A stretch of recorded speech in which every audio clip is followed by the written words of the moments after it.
Contas na Hora. Contas na Hora. Um programa sobre contabilidade e fiscalidade na grelha da LAC. Todas as quartas-feiras, entre as 11 e as 12 horas. Um programa da OCPCA, Ordem dos Contabilistas e Peritos Contabilistas de Angola. Contas na Hora. Contas na Hora. Este programa é patrocinado pelo Banco Angolano de Investimentos. BAE.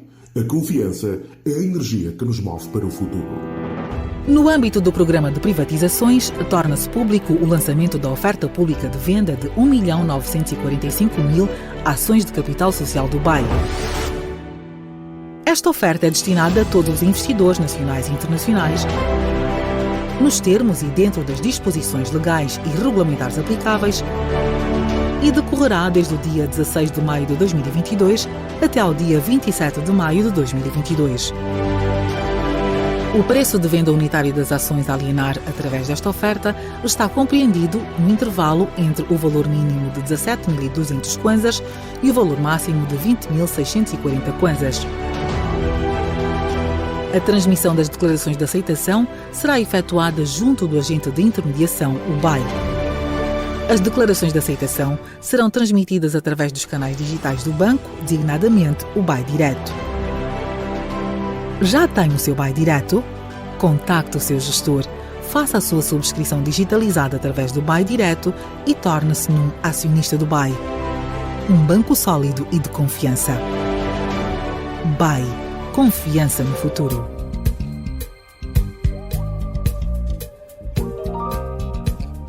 Estimados ouvintes, muito bom dia. Sejam bem-vindos à edição 212 do Contas na Hora, o programa de rádio da Ordem dos Contabilistas e dos Peritos Contabilistas de Angola. Eu sou a Cristina Silvestre e cá estou todas as quartas-feiras, das 11 às 12 horas, para levar até si as últimas da atualidade relacionada com a contabilidade, auditoria e fiscalidade em Angola e no mundo. Hoje é quarta-feira, dia 25 de maio de 2022, Dia da África. Viva! Hoje é Dia da África.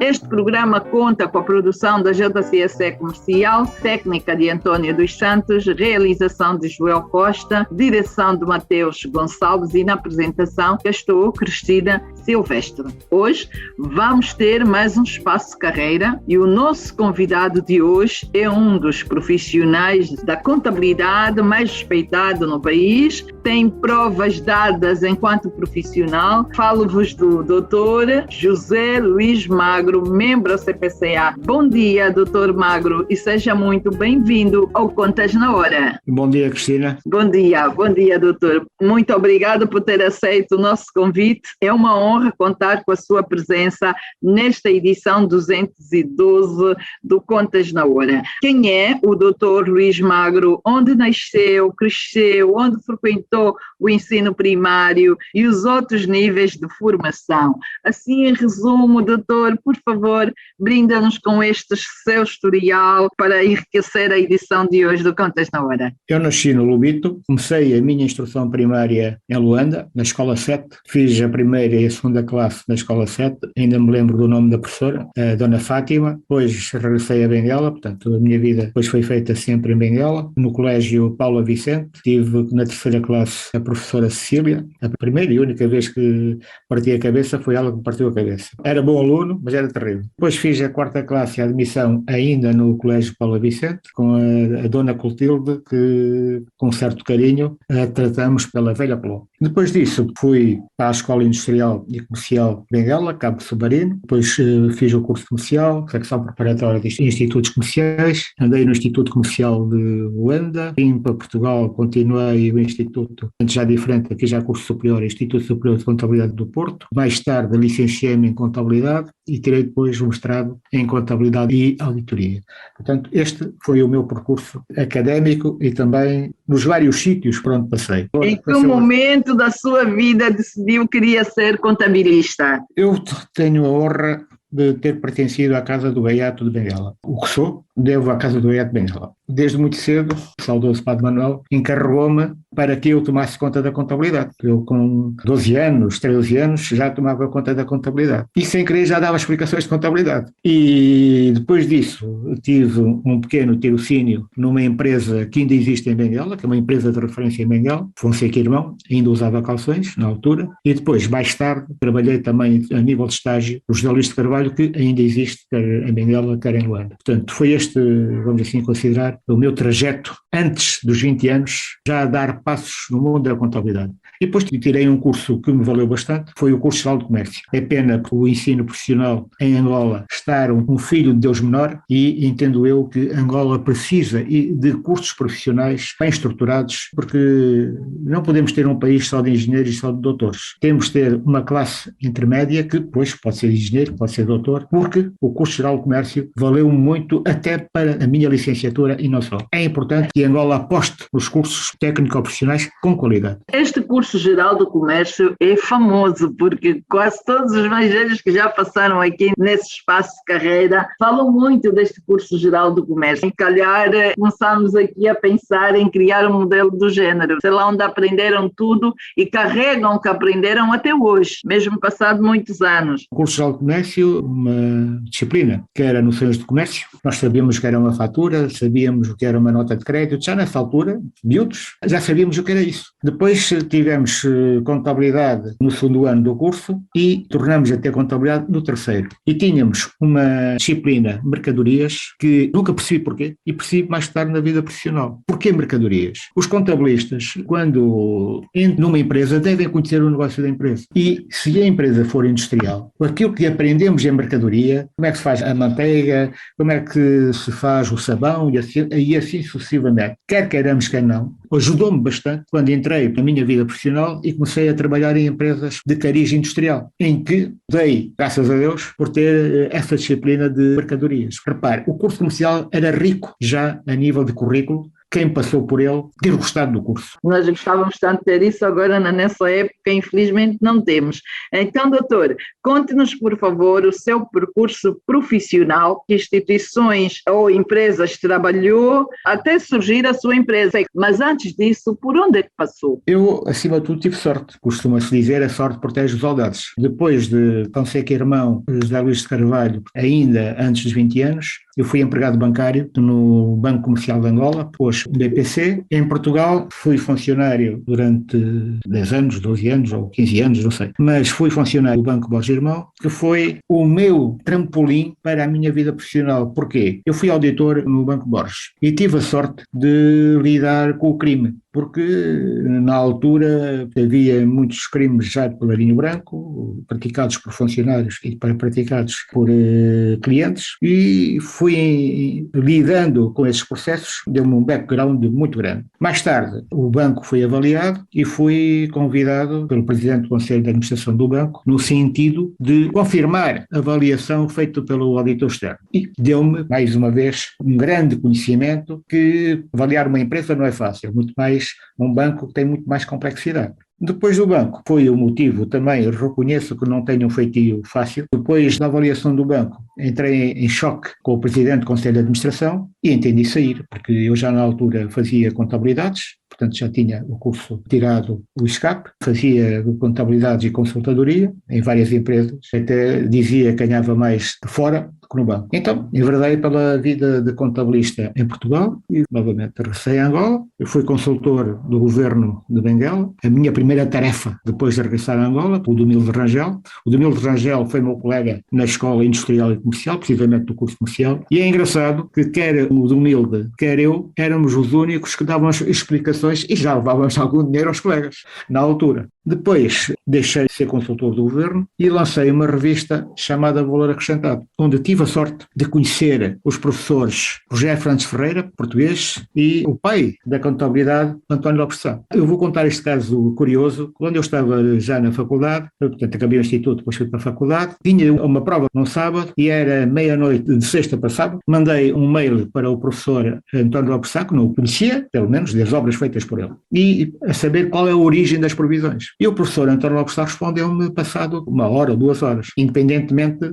da diferença de fusos horários. E começou a haver uma amizade da minha parte para com o professor António Nobre Sá. E nessa revista Valor Acrescentado, quer o professor Rogério Fernandes Ferreira, quer o professor António Nobre Sá, escreveram muito para a revista, ajudaram muito na revista. E mais outras pessoas, portanto, outros catedráticos, e não só, também pessoal de Angola que fez o favor também de escrever para a revista. E essa revista de cariz económico, fiscal e contabilístico teve sucesso. Depois da revista, permitiu-me, a nível de assinaturas, conhecer muita gente. Acabei com a revista porque já estava a fazer também contabilidades e outras coisas mais. E como tenho as minhas limitações, acabei com a revista e então comecei a trabalhar na Magro Consulting, que já tem uns bons anos. A Magro Consulting, aproveitando o know-how adquirido com a revista, fez relatórios e contas do Porto de Luanda, da Comissão de Mercado de Capitais, do Porto de Namibe e outras empresas de certo nome que me pediram no sentido de fazer os seus relatórios de contas. Entretanto, eu fui consultor da Unicarnes, Porto de Luanda, Porto de Namibe e também da Indiama, quer da Sonangol. Essas empresas conheço-as como consultor.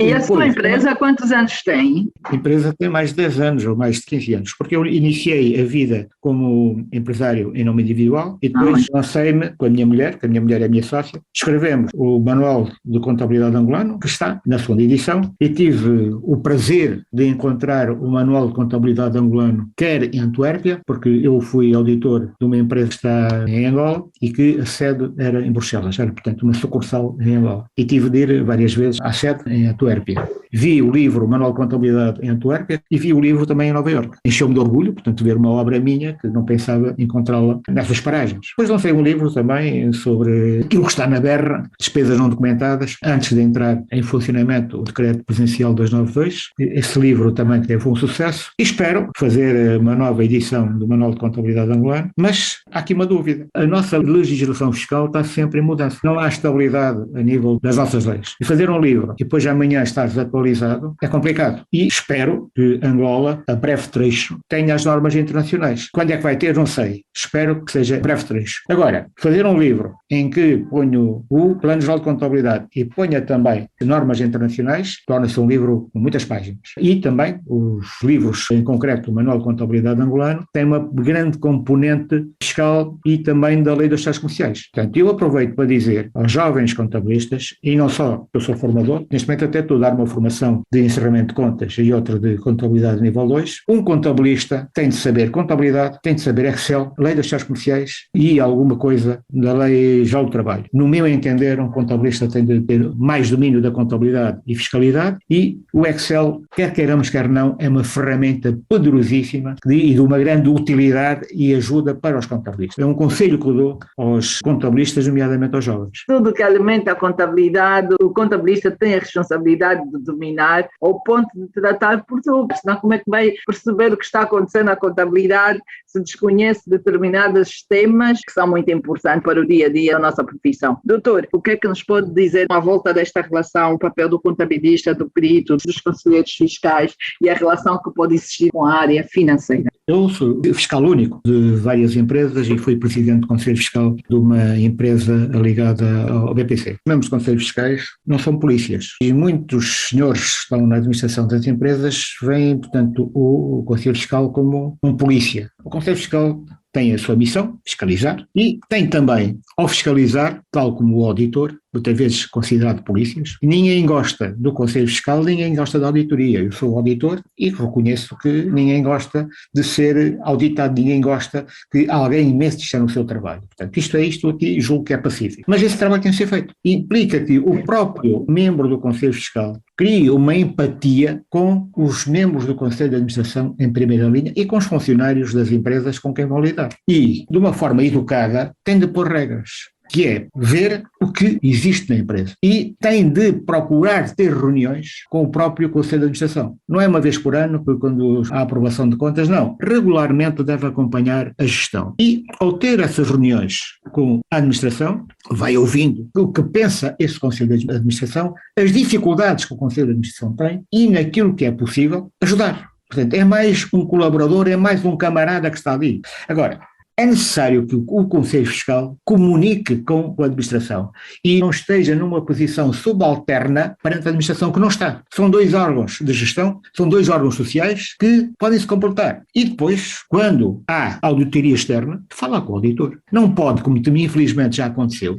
o Conselho Fiscal, esperar pelo relatório do auditor externo e basear-me nele. Não, o auditor externo tem uma opinião, o Conselho Fiscal tem outra opinião. A opinião pode ser convergente, uma opinião pode ser divergente. Eu já tive uma situação, eu como Presidente do Conselho Fiscal, em que a minha opinião foi divergente do auditor externo, enquanto que, no meu parecer, eu pus reservas, o auditor externo estava tudo bem. Há necessidade de diálogo entre Conselho Fiscal, administração e, quando auditor externo, com o auditor externo. E temos de pensar numa coisa: quando sou membro de um Conselho Fiscal, vou cumprir um mandato e não posso ser um laissez-faire no sentido de renovarem-me o mandato. Não. Quando eu estou nesse mandato é para cumprir e não estar à espera que haja uma continuidade como membro do Conselho Fiscal. Não. Tenho 4 anos, tenho 5 anos, tenho 1 ano, tenho 2 anos. Portanto, passados esses anos, posso ser convidado para renovar. Não renovar, paciência. Mas em consciência cumpri o meu mandato. É a experiência que eu tenho a nível do Conselho Fiscal. E o doutor disse aqui muito bem, não é esperar o relatório. Não espera um relatório do auditor externo e, quando não existe o auditor externo, espera um relatório do contabilista. Eu tenho um amigo que fez parte de um Conselho Fiscal e gozava com ele, porque esperaram que o auditor externo fizesse o seu parecer, não houve tempo para esperar pelo parecer do auditor externo, nem sequer o viram, portanto resolveram dar no seu parecer, fizeram um relatório limpo, de reservas, quando o auditor externo fez um relatório cheio de reservas. Eu gozava com ele, pois vocês estavam à espera da galinha dos ovos de ouro e não aconteceu isso. Deve haver diálogo, portanto, fundamentalmente. E este diálogo não é para fazer com que eu deixe de dar o meu parecer correto, que a sensibilidade dos conselheiros fiscais se calhar não é a mesma do auditor e vice-versa. Doutor, e então o papel do contabilista e do perito? Falou muito bem aqui dos conselheiros fiscais e agora aqui os contabilistas e os peritos hoje são chamados, integram os conselheiros fiscais e eu acho que sim, faz todo sentido. Eu não me estou a imaginar, doutor, e me corrija se estiver errada, um conselho fiscal sem nenhum contabilista ou perito. Como é que funcionam? Como é que analisam as demonstrações financeiras? Ou não é necessário quando não existe um contabilista no meio? A lei das sociedades comerciais é perentória. A lei tem expresso que os conselhos fiscais devem ter pelo menos um membro da ordem dos contabilistas, contabilista ou perito contabilista. A guerra está se os contabilistas podem ser membros do Conselho Fiscal. Essa guerra não existe em Angola, mas noutras paragens do mundo, o caso de Portugal, por exemplo, um contabilista não pode fazer parte do Conselho Fiscal, tem que ser um auditor. Angola, a lei não diz isso. Então a lei fala no perito contabilista e no contabilista. Pelo menos um tem de ser perito contabilista e contabilista. Há uma lei em Angola, antiquíssima. Angola ou produz leis em catadupa e depois tem outras importantes que estão esquecidas no tempo. E a lei da auditoria, que existe em Angola, bastante antiga, deve ser revista. E nessa lei da auditoria está lá o perito contabilista e o contabilista. Portanto, se está regulamentado em lei. Se está regulamentado em lei, é aplicada a lei. Agora, qual é o papel do contabilista? Eu tenho lidado com muitos contabilistas e compreendo o papel de muitos deles, porque a solidez os empregos em Angola muitas vezes é precária. E o próprio contabilista, como empregado ou tendo clientes, procuram fazer todas as vontades dos seus clientes. Não pode ser, porque há vontades que podem ser efetivamente satisfeitas, mas há outras que não podem, nomeadamente andar a brincar no fisco. E o contabilista deve ter esta preocupação, defender-se. E defender-se não é falando, é, como eu costumo dizer, falando por escrito. O contabilista deve, pelo menos trimestralmente, emitir um relatório com um mapa de exploração. E, nesse mapa de exploração, deve incluir qual é o apuramento do resultado, pelo menos trimestralmente. Não é em abril ou maio que o contabilista vai dizer ao contribuinte tem X para pagar imposto. Não. É ao longo do ano que tem de fazer essa caminhada.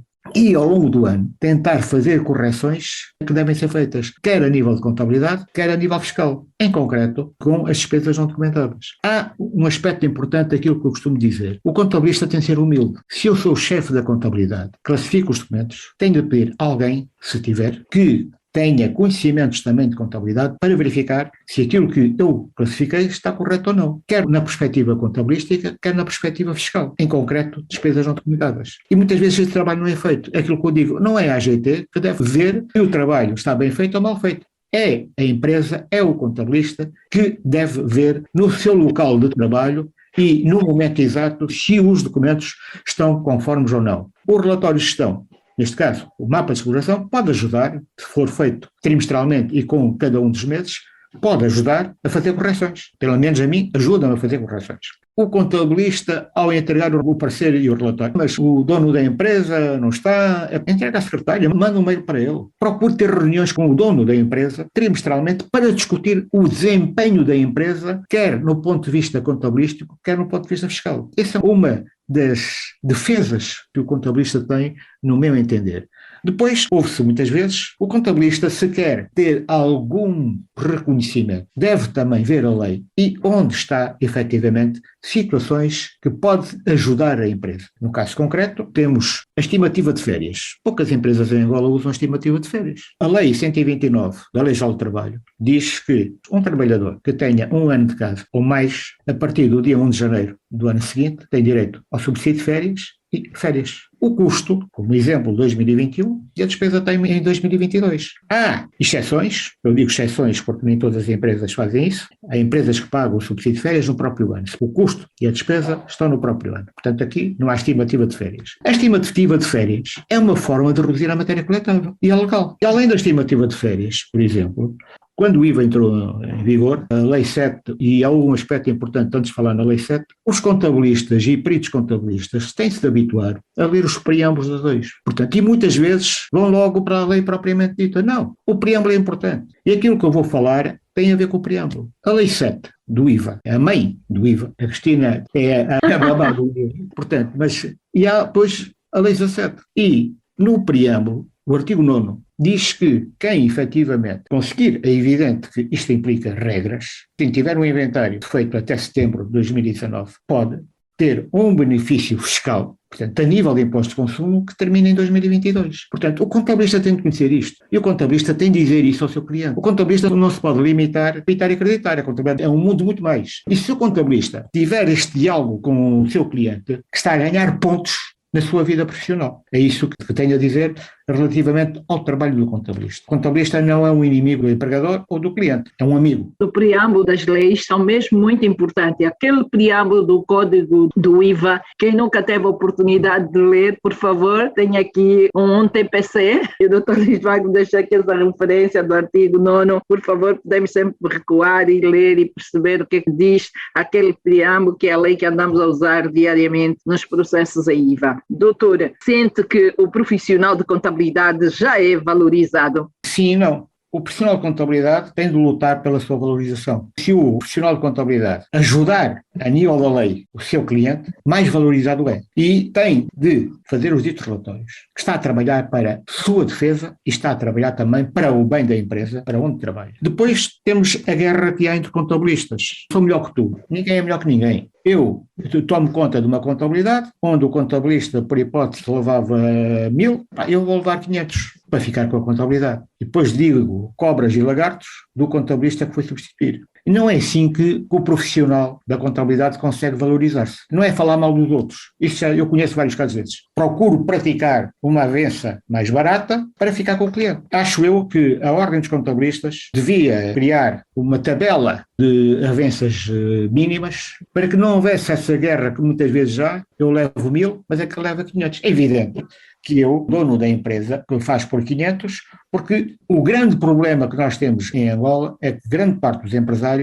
veem a contabilidade não como uma ferramenta de gestão, mas sim para resolver problemas fiscais. E o contabilista tem aqui uma missão extremamente importante de acabar com esta forma de pensar de muitos empresários em Angola. A contabilidade não é para o fisco. A contabilidade é uma ferramenta de gestão que também serve para o fisco, mas não deve estar em primeira linha para o fisco. E enquanto o contabilista não conseguir mudar esta forma de pensar, não está a ganhar prestígio para a respectiva classe. Muito bem, doutora. Infelizmente temos que mudar da atitude profissional. Já voltamos, doutor Magro. É um momento de intervalo e voltamos já já. Este programa é patrocinado pelo Banco Angolano de Investimentos.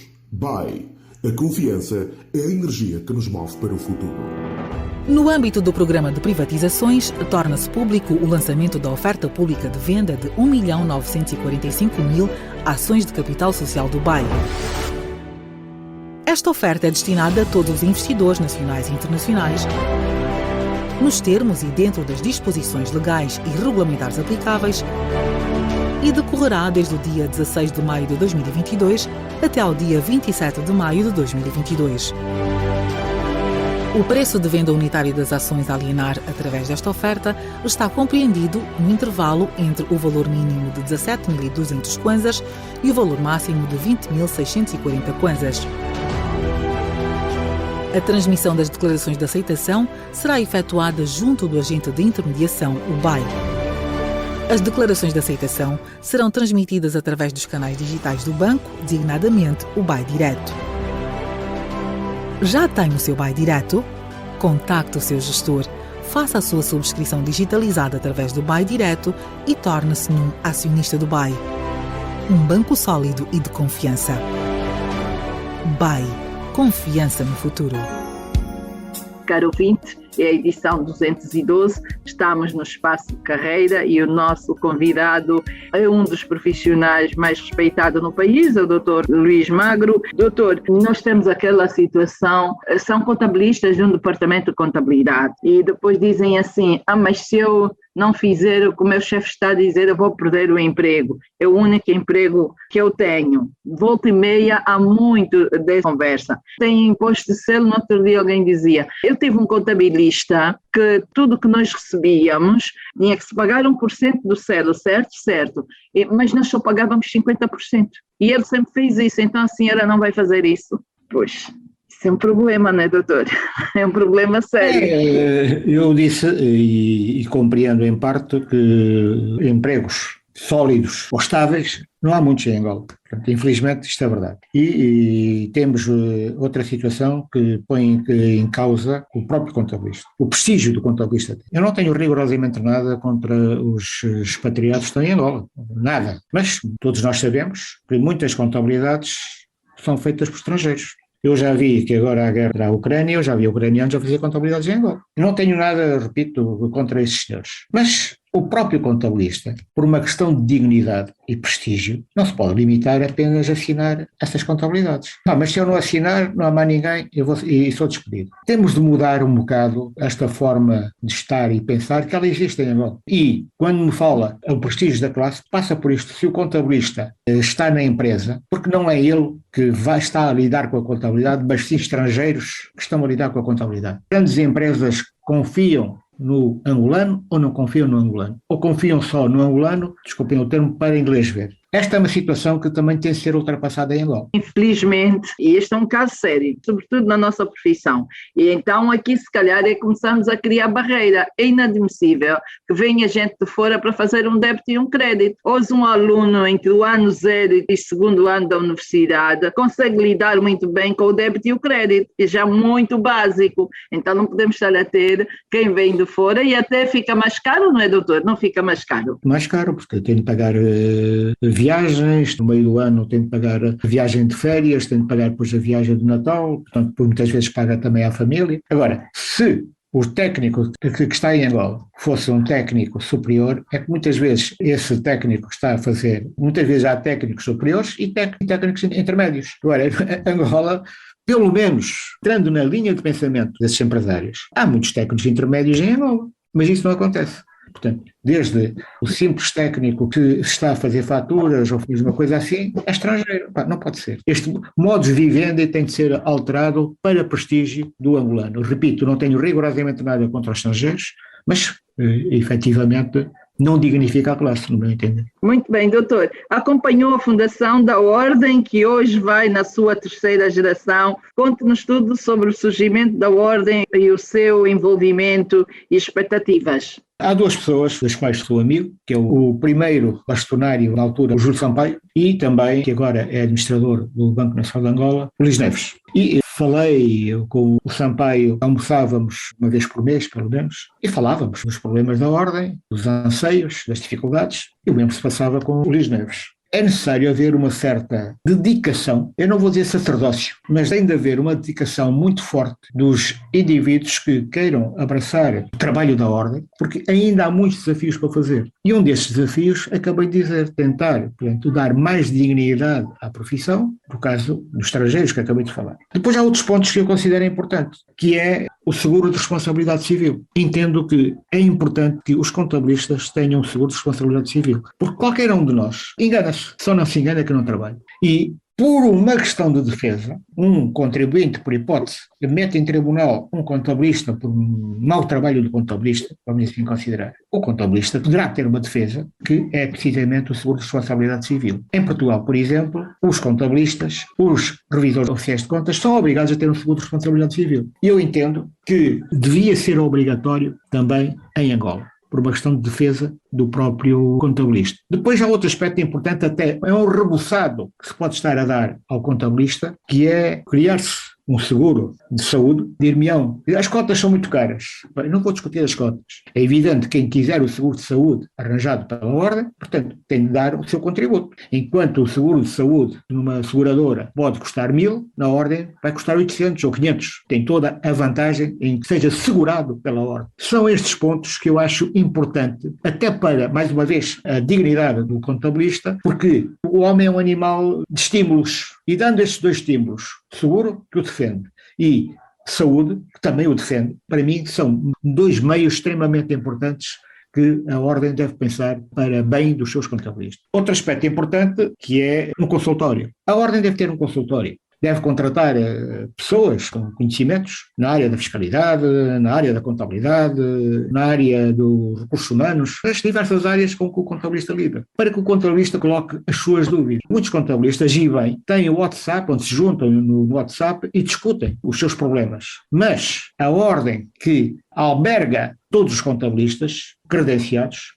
deve, no meu entender, criar o mais depressa possível um consultório técnico, e não é um consultório em que o senhor A faz a pergunta, o B faz a mesma pergunta, portanto, e tentar concentrar as perguntas que são convergentes numa só, para que quando se pega no respectivo consultório, o senhor de Cabinda pôs esta questão, o senhor de Benguela pôs esta questão, mas é a mesma. Não, deve-se criar aqui uma certa uniformidade na informação dada pelo consultório. A ordem, já nos tempos do Júlio Sampaio, pensou, e o próprio Luís Neves, em criar uma revista. É importante, não vou dizer uma revista com todos os predicados que têm uma rumo, passa publicidade, mas uma revista técnica para onde os contabilistas e peritos contabilistas deem a sua opinião, e serve também de formação para os próprios contabilistas. São meios que eu acho importante que a ordem pense neles. Muito bem, doutor. Ficou aqui boas recomendações para esta ordem que afinal é de todos nós. Doutor, quais os desafios dos profissionais de contabilidade hoje e no futuro, e o que deve ser feito para enfrentá-los com destreza? O mundo cada vez mais não é o mesmo. Tivemos a pandemia, agora a guerra na Europa entre a Rússia e a Ucrânia, e nós estamos a ver, na aldeia global onde vivemos, os problemas que estamos a ter na economia. Portanto, a falta de trigo, segundo li há dias, vários países da África vão ser atingidos por causa desta falta de trigo. Os desafios. O contabilista tem de ler mais, tem de ler fiscalidade, tem de ler artigos de contabilidade, tem de ter o tal grupo de amigos em que troque impressões entre eles. E tem de procurar saber o que está acontecendo no mundo. Aquilo que se faz em Angola, possivelmente já países mais evoluídos fazem de outra maneira. E é extremamente importante que meus formandos são capazes de pensar que eu estou em contradição. Não estou em contradição. O Plano Geral de Contabilidade está bem feito. Eu digo isso aos meus alunos e repito. O Plano Geral de Contabilidade é um plano pioneiro. Agora, é evidente que está desatualizado, está sim senhor. Desde que foi feito até agora, é um plano de 2001, de 2001 até agora, muita coisa mudou no mundo.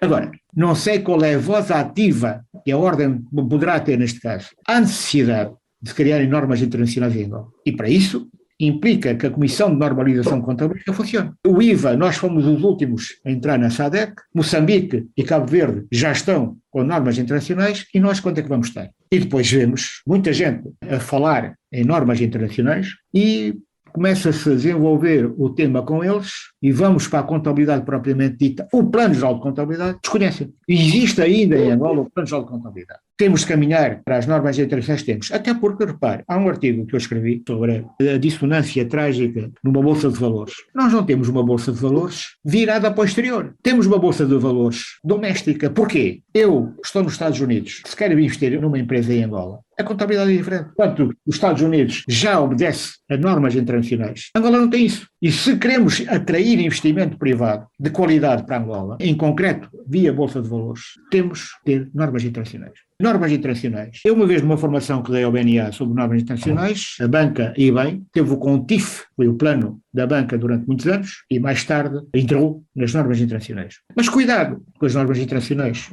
O Brasil não pegou nas normas internacionais tal e qual elas são e adaptou-as à sua realidade. A União Europeia fez isso. As normas internacionais, a União Europeia, Brasil e até o próprio Estados Unidos, adaptaram as normas à sua realidade. Basta dizer que nos Estados Unidos não é o IASB que manda, é o FASB. E casaram, no bom sentido da palavra, aos dois. É necessário que em Angola, a Comissão de Normalização Contabilista que está criada, que quando funcionar, não façam um copy-paste das normas internacionais. Porquê? Quando se cria uma norma internacional, uma International Accounting Standard, ela pode ser muito boa para os Estados Unidos e muito má para Angola. Apliquem normas internacionais adequadas ao país, adequadas a Angola. E não é o copy-paste que muita gente pensa. E o facto de ainda não termos um regulador das normas no país a operar e as emitir, não prejudica as empresas angolanas a financiarem-se lá fora? Prejudica de que maneira? Que, repare, vivemos numa aldeia global. Há um autor de um livro que eu recomendo, Friedman, em que ele escreveu: o mundo é plano. O mundo não é redondo. O mundo, em sentido figurado, todos nós sabemos que o mundo é redondo. Mas o título desse livro foi um best-seller nos Estados Unidos. Portanto, o mundo é plano. É verdade. Hoje, muito do IRT dos americanos são feitos por indianos, que nunca foram aos Estados Unidos, por exemplo. Os rodapés que aparecem na principal bolsa de valores do mundo, que é a Wall Street, que trabalha nesses rodapés, são indianos. Esta mobilidade das pessoas implica que nós estejamos a par daquilo que se faz no mundo. É evidente que uma empresa angolana, se fiz ao plano geral de contabilidade que eu defendo, as contas são diferentes de uma empresa que tem as normas internacionais. É bom que se caminhe nesse sentido. E depois há outra coisa que considero importante, que é a contabilidade de gestão, ou analítica, como muita gente conhece. O termo mais correto hoje é contabilidade de gestão. A contabilidade de gestão não é só para as empresas industriais, como muita gente diz, não, isso é só para as empresas industriais. Eu posso ter uma empresa de serviços e ter contabilidade de gestão.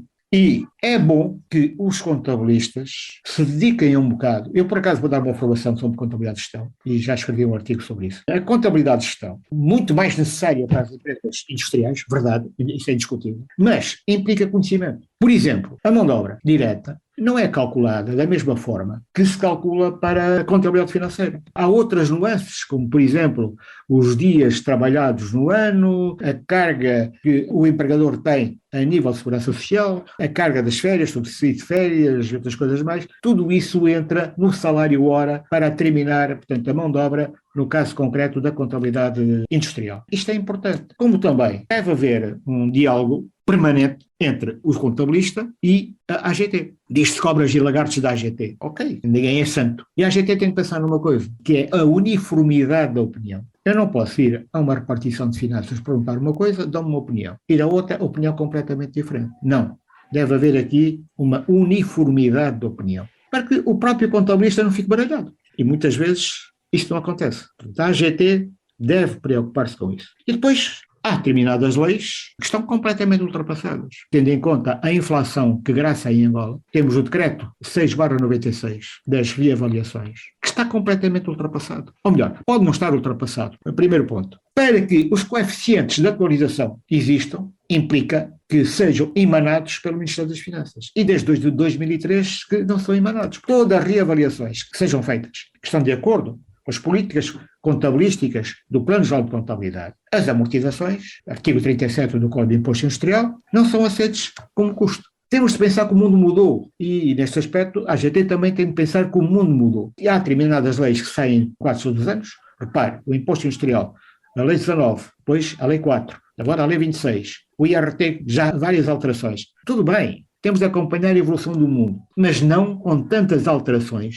Deve ser os países que eu conheço onde há mais alterações de leis, neste caso é Angola. Portanto, e nós temos de ter alguma certeza naquilo que estamos a fazer. Por exemplo, pega-se no imposto industrial, que já teve várias alterações, e ninguém altera a Direção Nacional de Impostos, que já não existe. Hoje existe a AGT. Pois, e lá continua a Direção Nacional dos Impostos. Fazer! Há situações que, efetivamente, para prestígio nosso, isto deve ser feito, no meu entender. O doutor está há quantos anos na profissão? Não disse, tem que dizer. Como disse, eu comecei na Casa do Gaiato, estou com 14 anos, tenho Com 72. 14 anos. 72, sim.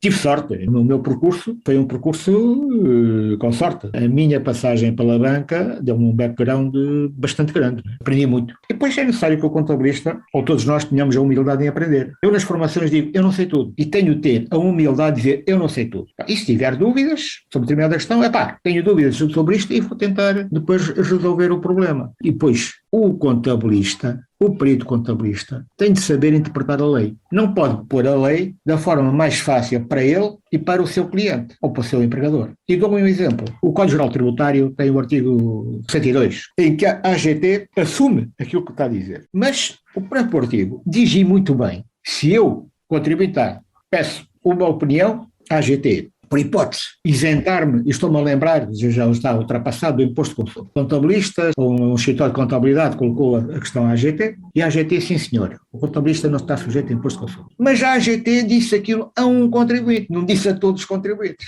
Eu tive este parecer, doutor. Eu fiz uma carta, porque na altura a confusão era que diziam que execução contabilística era a mesma coisa que consultoria e estava sujeita ao imposto de consumo. Não. O artigo falava em consultoria, e eu posso estar a executar, execução culmina com a elaboração do relatório e contas, não é consultoria. Correto, mas e não só, Cristina, aquilo que eu digo, o contabilista tem de ver o meio envolvente. Pois. Se o contabilista pegar, que é a lei onde estão todas as profissões de Angola, está lá o que faz o contabilista, está lá o que faz o contabilista. O contabilista não se limita a fazer a execução da contabilidade, também faz consultadoria. E se faz consultadoria, a consultadoria, na altura, imposto de consumo, estava sujeito a imposto de consumo. Agora, a questão é esta, o exemplo que eu quero dar, não é um contribuinte ter um determinado benefício dado pelo artigo 102 do Código Geral Tributário, que tenha validade, e é bom que quem o tenha, que isto não é ad eterno, porque a própria lei diz 1 ano, passado um ano,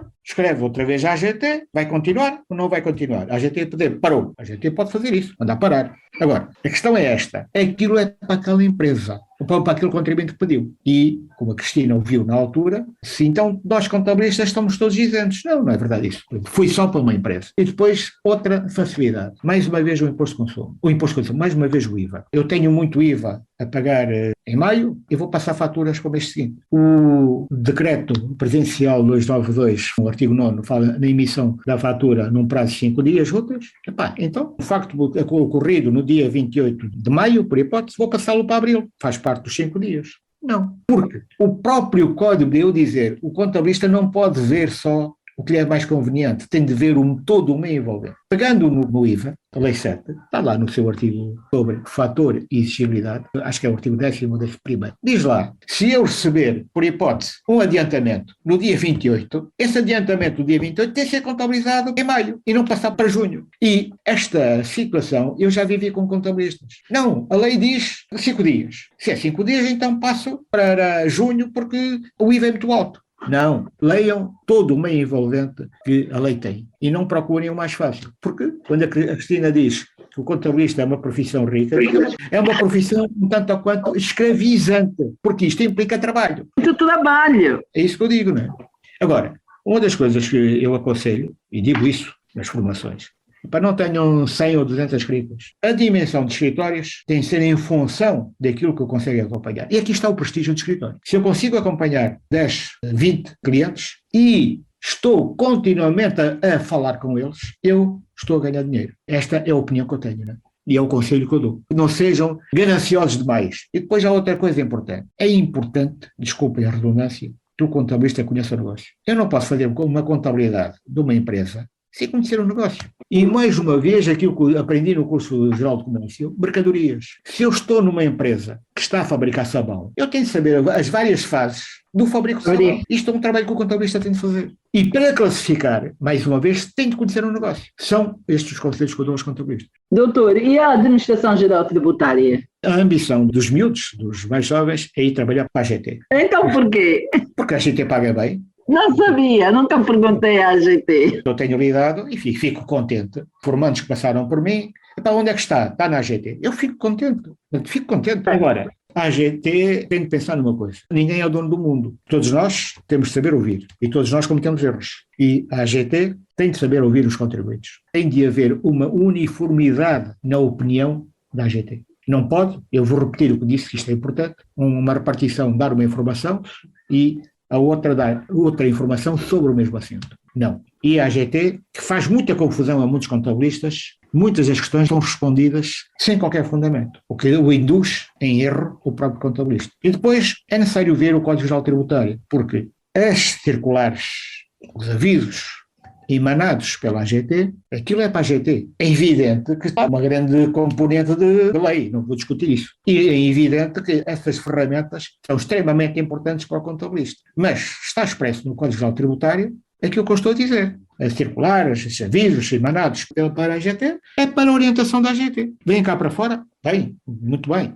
Agora, também é verdade, há quem tem acesso a toda essa informação e há quem tenha menos acesso. Houve um WhatsApp, portanto, que ainda existe, um WhatsApp de contabilistas, onde a miúdo apareciam estas instruções, estas circulares, que agora deixou de aparecer. Mas seria bom que a própria AGT ajudasse com as suas instruções, com as suas circulares, que, repito, de acordo com o Código Geral Tributário, não é lei, são meros instrutivos para os seus funcionários. Outro aspecto importante a nível da AGT, quando faz as contra-informações, põe logo os juros e as multas, não sei mais o quê. Eu acho que numa primeira fase está a pedir informações, que isto responda. E só na segunda fase, quando faz, portanto, artigo 85 do Código Geral Tributário, quando está a fazer isso, já está a assustar o contribuinte. Quando põe lá aqueles valores assustadores, até por uma questão psicológica, devia usá-la. Quando o contribuinte não responde, sim, aí vai aplicar as respectivas contraordenações. Portanto, isto é uma forma, quanto a mim, pedagógica que a própria AGT poderia ter relativamente aos contribuintes. E depois outra questão importante. O Código Geral Tributário permite 5 anos, ok, tudo bem, há 5 anos de vida, pode ir a 10 anos para em casos excepcionais, mas se a AGT aparecer no 5º ano está a cumprir a lei, sim senhor. Mas por uma questão de amizade, se podemos chamar, ou de minimizar os problemas que os contribuintes têm, deviam aparecer no 2º ano, ou no 3º ano, quando muito. E hoje os meios técnicos permitem isso. Porque se eu for multado no 5º ano, tendo em conta os juros, cuidado, que aquilo são muitos juros. Passado 2 anos, a diferença de juros é bastante grande. São estas ajudas que entendo eu que poderá haver entre a AGT e os contribuintes. E depois há uma coisa extremamente importante, que é o portal. Confesso a minha humildade que eu trabalhei com o portal, portanto eu tenho pessoal que trabalha com o portal, portanto não sei trabalhar com o portal, mas por aquilo que eu ouço, há queixas contínuas sobre o portal. E estamos a falar de pessoal de Luanda. E aquele contribuinte que está no Luau, que está no Xangoroi, como é? Como é com a internet no Luau ou no Xangoroi? São contribuintes angolanos. Eu hoje, doutor, falando em portal, às 3 da manhã estava a lutar para submeter uma declaração de IVA de um grande contribuinte. E este grande contribuinte é de uma província, já tiveram dificuldades lá, então passaram para nós e nós aqui a tentar ontem todo dia nada, e às 3 da madrugada comecei a tentar. Só foi possível submeter, eram quase 8 da manhã, desde as 3 da madrugada até às 8 da manhã. Uma declaração. Submeter, gira, volta a estar caseiro. Submeter, gira, volta a estar caseiro. Eu concordo que no sistema que o próprio AGT, sim senhor, mais uma vez é um mundo. E nós temos de, como disse há um bocado, vivemos numa aldeia global. E temos de ter meios tecnológicos em todo o sentido da palavra. Agora, implica que esses meios tecnológicos, no caso concreto do portal, funcionem. E a Ordem dos Contabilistas, que é parceira da AGT, e relativamente ao portal, em conjunto vão ver as dificuldades do portal. Espero bem que isso não seja conversa, desculpem o termo, para boi dormir, que seja uma conversa que seja profícua na resolução do problema. Porque se o contribuinte, como a Cristina disse há um bocado, estou até às 3 da manhã, 4 da manhã, 5 da manhã, a Cristina não é funcionária da AGT, nem os contabilistas são funcionários da AGT. E são obrigados a trabalhar muitas vezes fora de horas, sábados, domingos, noites, no sentido de meter a sua informação. E não vou dizer que isto seja uma verdadeira Babilónia para a AGT, compreendo a posição da AGT, mas a AGT tem de arranjar um meio, se eu contribuinte fiz tudo para meter a minha declaração em tempo oportuno, 31 de maio, que é uma terça-feira, e se o portal não funcionar e sou obrigado a metê-la em junho, parece-me a mim, esta é a minha opinião, que a culpa aqui não é do contribuinte, mas sim de uma coisa chamada portal, que pode ter as costas muito largas, mas que tem de ser o mais depressa possível resolvido. Isso tem de ser resolvido o mais depressa possível, para bem de todos, esta é a opinião que eu tenho. Não é? E não disse nada para as empresas. Já agora, para terminar, a recomendação para as empresas. As empresas têm de pensar, chegar à beira da Cristina, Cristina, quanto é que leva para fazer esta contabilidade? 1000. Cuidado. Ali ao lado fazem por 500 e não pagam impostos. É necessário mudar esta mentalidade, porque muitos empresários veem a contabilidade única e exclusivamente para o fisco. Não. A contabilidade extremamente importante para as empresas. E depois, outro problema que as empresas têm, e que os contabilistas têm com as empresas, é: eu compro ao senhor A, tudo bem, e a fatura não é entregue na contabilidade. Eu fico com a fatura. Está no bolso, em casa, a mulher é capaz de dizer: tens aqui este documento, continua, ou no carro, uma coisa assim. Não. Os empresários têm de estar mais consciencializados do que está a acontecer. E vamos ao caso concreto das contas correntes. Eu costumo dizer bendito o IVA, porque o IVA obrigou que houvesse muito mais cuidado na conferida de contas correntes. E muitas contas correntes não são devidamente conferidas por falta de informação dos empresários. Há muita conta parada que está a 2021, 2020, 2019, 2020, falta de informação, muitas vezes não do contabilista, mas sim do empresário. E, mais uma vez, os tais relatórios, que eu disse há um bocado, que o contabilista deve fazer referência a isso. Não é em maio, não é em abril, é ao longo do ano. Vamos resolver isto, vamos resolver aquilo. É isto que nós temos de pensar. E depois há outra coisa importante. Há muita empresa que tem central de compras. Muito bem, é evolução. E temos de pensar em outra coisa. Muito dificilmente acabamos com o mercado paralelo. O mercado paralelo existe no mundo. Em todas as paragens do mundo, nos Estados Unidos da América, eu, em Nova Iorque, vou a um restaurante e eu dou lá o senhor que me está a servir, o senhor ou a senhora que me está a servir, dá uma fatura para eu pagar e põe lá a gorjeta dele. Portanto, certeza absoluta que aquela gorjeta não vai para o fisco americano. Isto é um pão nosso de cada dia em Nova Iorque. E em Nova Iorque, todos sabemos que é a capital dos Estados Unidos, que é uma potência económica. Agora, a questão é esta. A nível do mercado paralelo, que não há aqui imaculados, mas que pode ser evitado, porque quem está a controlar o mercado paralelo são meia dúzia das empresas que estão coletadas, e vai-se muitas vezes ao mercado paralelo por influência da central de compras do seu responsável. Não se consegue ali, vai-se ao mercado paralelo. E é necessário que as empresas façam gestão, tenham fornecedores certos, de A a C, por hipótese, material de escritório, de D a Z, tijolo e assim sucessivamente. Onde tem uma tripla vantagem. Uma, que é fiscal, tenho a certeza que os documentos emitidos estão de acordo com a lei, em concreto o artigo 11 do Decreto Presidencial 292, para eu considero a Bíblia, e é bom que os contabilistas tenham na sua secretária o artigo 11 do respectivo decreto, e tem outra vantagem que é financeira: eu posso negociar prazos médios de pagamento, 15 dias, 30 dias, sei lá, com esses fornecedores. E tenho outra vantagem que é administrativa: eu, em vez de ter 100 contas correntes para conferir, por exemplo, passo a ter 10, 20 ou 30. Agora, não invalida esses fornecedores A a C que sejam intervalos em linguagem matemática, intervalos fechados, mas sim intervalos abertos, porque amanhã pode aparecer um fornecedor com melhores condições. Isto as empresas têm de começar a fazer gestão e muitas vezes não fazem isso. E o contabilista tem de mentalizar o empresário, e o empresário deve ter consciência disso. Cada 1000 kwanzas do mercado paralelo, por excesso, corresponde a 1.400 perdidos. Temos de considerar os 25% do imposto industrial, e temos de considerar os 14% do IVA, que quer o imposto industrial, quer o IVA, não são recuperados. São pequenos nadas que os empresários devem ter conhecimento. Outra questão importante, que é os inventários. Mas o que é isso de inventário? Há muitas empresas, hoje, a entregar contas, que não fizeram inventários. Qual foi a margem bruta do ano passado, de 2020? Foi de X. Põe mais 2, pronto, tudo. E agora inventário nada. O inventário é uma peça extremamente importante. Não é em abril, não é em março. Se fizeram em abril e em março, ok, fizeram. Mas muitas empresas, muitos empresários não têm essa consciência do inventário, que é uma grande ajuda que eles têm a nível da sua gestão. Isto é extremamente importante. Como também a Cristina, eu e toda a gente que está em casa, que faz as suas compras para a família, faz orçamentos em função daquilo que ganha. As empresas têm de fazer orçamento. Os empresários têm de se habituar ao orçamento. E o orçamento não é pegar nos dados do ano passado, meter mais 10, meter mais 20, isso não é orçamento, isso é brincar. Eu costumo dar o exemplo de um custo orçamentado que tem de ser igual ao valor real. A formação. Se eu, em outubro, ou novembro, bater à porta de todos os departamentos da empresa. O que é que vocês precisam de formação? Portanto, contabilidade, recursos humanos, Excel e outras mais. Sim, senhor. Eu vou falar com os formadores. Quando é que você pode dar esta formação de contabilidade? Quando é que pode dar esta formação de fiscalidade? Esta formação de sei de quê?